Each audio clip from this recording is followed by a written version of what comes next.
This is the intersection of St. Anne Road and Notre Dame Avenue. There are 4 crosswalks, 5 vehicle lanes going east-west, 8 vehicle lanes going north-south, 7 bus routes, no bike lanes, a bunch of apartments and townhouses, and 1 mall. Recently, someone hit a person with their car here. The investigation determined the pedestrian disobeyed the don't walk signal, and they were charged and fined $50. If you live in Sudbury, you know how often people disobey the don't walk signal. Here at St. Anne and Notre Dame, you have to press a button to cross the street. It takes about 90 seconds for the signals to change. That's longer than it takes to get your order from the Tim Hortons drive-thru, so it's not surprising that some people aren't willing to wait that long, particularly if there's a break in traffic. Once the walk signal lights up, you have about 40 seconds to walk nearly 100 feet across 7 lanes of traffic. This is considered a reasonable amount of time to cross, but as the City of Greater Sudbury advises, do walk briskly. If you don't press the button, then the walk signal won't light up at all.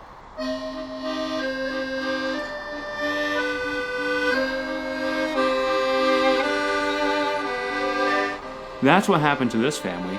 They didn't press the button, and after waiting a minute or more for the light to change, they decided to cross anyway. This is a known problem with pedestrian-actuated signals.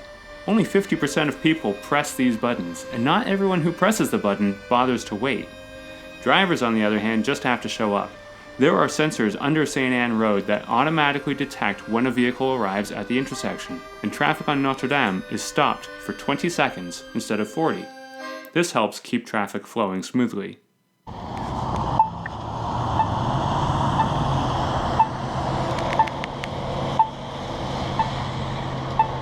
So if it's illegal and dangerous, and if pressing the button gives you more time to cross, why do people still disobey the don't walk signal? We can't speculate about the motivations of the person who was charged last week, but when we look at how this intersection and others like it are designed, we can see that they aren't designed with the convenience or safety of people on foot as a priority. You have to press a button to get permission to cross. Drivers just have to show up to trigger their signal change. If you aren't in the crosswalk within 7 seconds of the walk signal, you are not permitted to start crossing. The light stays green for drivers 30 seconds longer than that, so they can show up basically randomly. If you arrive just in time for the signals to change but miss it, you have to wait nearly 2 minutes for permission to cross. The traffic signal turns green at the same time that the walk signal lights up.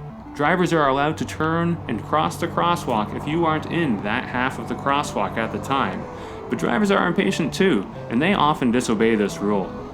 Taken all together, it's a lot easier to just cross when you think it's safe, and that's what people do.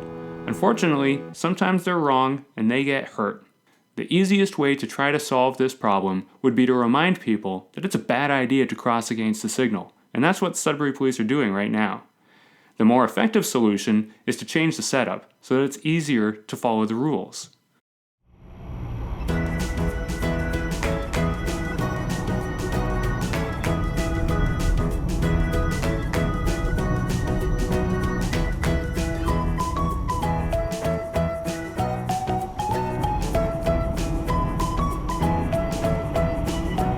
Vision Zero has been adopted by 10 American cities and Edmonton as a strategy for making city streets safer for all users, including drivers, pedestrians, and cyclists. The goal is eliminating all traffic fatalities within a stated time frame. Vision Zero cities are using data to identify the areas and conditions that lead to traffic deaths, and they're implementing strategies based on education, engineering, evaluation, enforcement, and encouragement. Since 2013, New York City has seen a 22% decline in traffic deaths after implementing Vision Zero strategies and complete streets. Keep this conversation going in the comments here on YouTube, subscribe to this channel, upvote the video, and watch for more videos about getting around Sudbury. Oh, and why do they do it? The same reason drivers disobey traffic signals. They're human, and humans are impatient.